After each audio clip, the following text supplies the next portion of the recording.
I'm making a sourdough starter today. This is what they would call a liquid sourdough starter because it's, well, more liquid, not quite as dry. And this is kind of the classic one, the one that I find the majority of recipes use. And if you need the drier starter, then it's really easy to convert this into that. So this is what I always start with. So I begin with a quart-sized jar. This is kind of my go-to thing to use because I can see in it really well. It's easy for me to cover it. I have a lot of jars since I do a lot of canning, so it just kind of makes sense.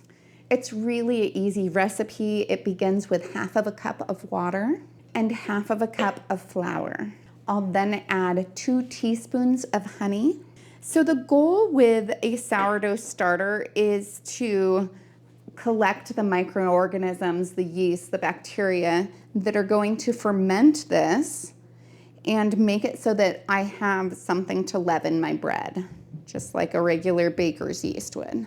So I do 2 teaspoons of the honey, and the reason why I do the honey is it kind of gives it a jump start. It gives those microorganisms just a little bit more of the sugars to get started. I'll then mix those all together really well. And I want it to look almost like a pancake batter. With my goal being to catch the wild microbes, I won't want to put a lid on this. I want to keep it in a nice warm location. So generally speaking, somewhere up high in your house is going to be about 10 degrees warmer than down low. So I'll put it on a shelf that I have higher up, but I don't want it in my pantry because I want the air to flow around it so that those microbes can get inside it and start to grow. So I'll place it somewhere up high and let it sit for 2 days. My sourdough starter has some bubbles in it already, which is perfect. So I'll stir it up and then I'll get my other jar ready. So I'll grab a new jar and put in 1/2 cup of unchlorinated water. That's kind of important because we don't want to kill any of the bacteria or the yeast that are in the mix. Then I do 1/2 cup of flour. And next is 1/2 cup of the mix. If there's any remaining mix, then that just gets discarded. It's not really that much, so it's not that big of a deal. And then I'll add the mix to the flour and the water, and I'll stir it in nicely. Again, I just want this to resemble, like a pancake batter. I like using the jars because I can see it well, but it is pretty sticky, so it's hard to get off the inside sometimes, fair warning.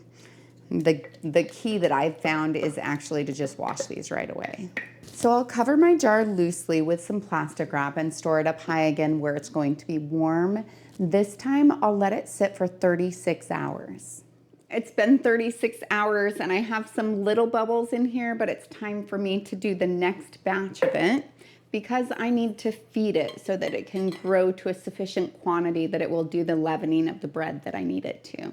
So I'll do another 1/2 cup of water, and that's unchlorinated, 1/2 cup of flour, and then I'll need to add 1/2 cup of the starter that I have so far. The rest of this I'll go ahead and discard. There are a couple of recipes out there that use the sourdough discard, but at a certain point it's just flour and water. I suppose there's a little bit of honey in it.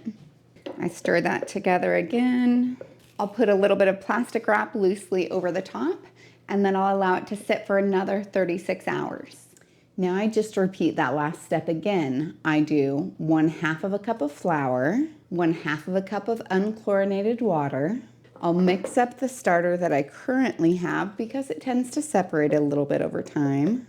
And then I'll measure out an additional 1/2 cup of the starter.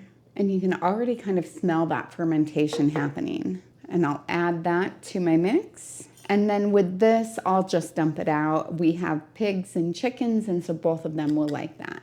Then I'll add my plastic wrap back to the top, put that again up high where it's nice and warm, and another 36 hours. I continue that process of discarding just a little bit of it and adding flour and water every day until it finally gets to the point where it doubles in size. It's nice and bubbly. This was down to here, now it's up to here. And so I know that I've finally caught my wild yeast and bacteria that I need for my sourdough starter.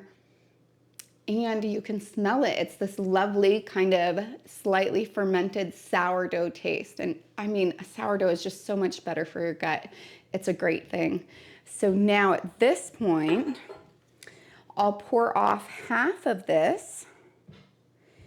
And the half that I pour off, I'll use that as my continued sourdough starter. And for me, I'll put that in the refrigerator with a cover on it, and I'll continue to feed that at least once a week, or if I'm going to use it, then I'll feed it beforehand as well.